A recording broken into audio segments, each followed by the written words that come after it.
जय माता दी दोस्तों। नवरात्रों में दुर्गा सप्तशती तो सभी पढ़ते हैं, पर उसके अंदर ही एक सिद्ध कुंजिका स्तोत्र है जिसका बहुत ही महत्व बताया गया है। कहा जाता है कि सिद्ध कुंजिका स्तोत्र का पाठ करने वाले को देवी कवच, अर्गला, कीलक, रहस्य, सूक्त, ध्यान न्यास और यहाँ तक कि अर्चना की भी आवश्यकता नहीं है। केवल कुंजिका पाठ मात्र से ही दुर्गा पाठ का पूर्ण फल प्राप्त हो जाता है। सिद्ध कुंजिका के पाठ मात्र से मारण, मोहन, वशीकरण, स्तंभन और उच्चाटन आदि उद्देश्यों की एक साथ पूर्ति हो जाती है। इसमें स्वर व्यंजन की ध्वनि है, योग और प्राणायाम है। सिद्ध कुंजिका स्तोत्र को अत्यंत सावधानीपूर्वक पढ़ना चाहिए। तो आइए पहले मैं आपको इसका संपूर्ण मंत्र बता देती हूँ।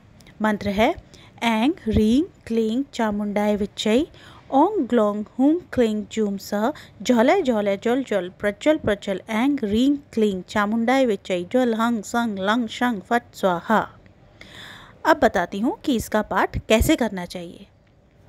इसका पाठ अत्यंत ही सावधानीपूर्वक करना चाहिए और प्रतिदिन करना चाहिए।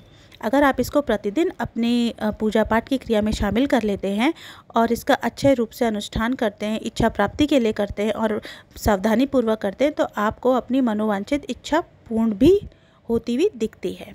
तो सबसे पहले आपको संकल्प लेना होता है। संकल्प हम कैसे लेते हैं? आप अपने सीधे हाथ को आगे करेंगे, उसमें अक्षत, पुष्प और जल लेकर संकल्प लेंगे। संकल्प लेने के लिए आपको मन में कुछ ठानना पड़ता है। मन ही मन देवी माँ को अपनी इच्छा कहें।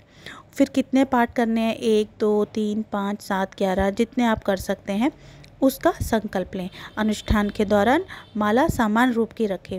समान रूप मतलब अगर आप पहले दिन एक माला का जाप कर रहे हैं तो आप पूरे दिन एक ही करें। अगर पहले दिन 3 कर रहे हैं या 5 कर रहे हैं तो पूरे 9 दिन आप उतनी ही करें। सिद्ध कुंजिका स्तोत्र के अनुष्ठान के दौरान जमीन पर ही शयन करना चाहिए और ब्रह्मचर्य का पूर्ण रूप से पालन करना चाहिए।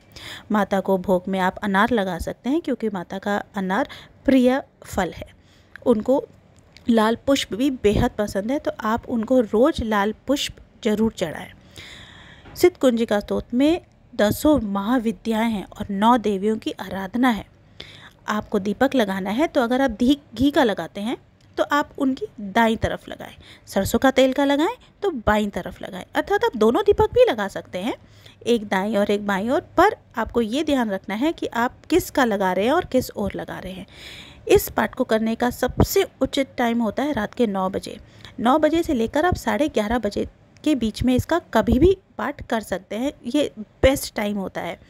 इसको हमेशा लाल आसन पर बैठकर ही करना चाहिए और अगर हो सके आपके पास लाल कपड़े हैं तो आप लाल कपड़े पहनकर भी इसका पाठ कर सकते हैं। उम्मीद करती हूँ आपको ये जानकारी बेहद पसंद आई होगी। जुड़े रहिए ऐसी ही जानकारी के साथ मेरे चैनल के साथ। लाइक और सब्सक्राइब करें। धन्यवाद। जय माता दी।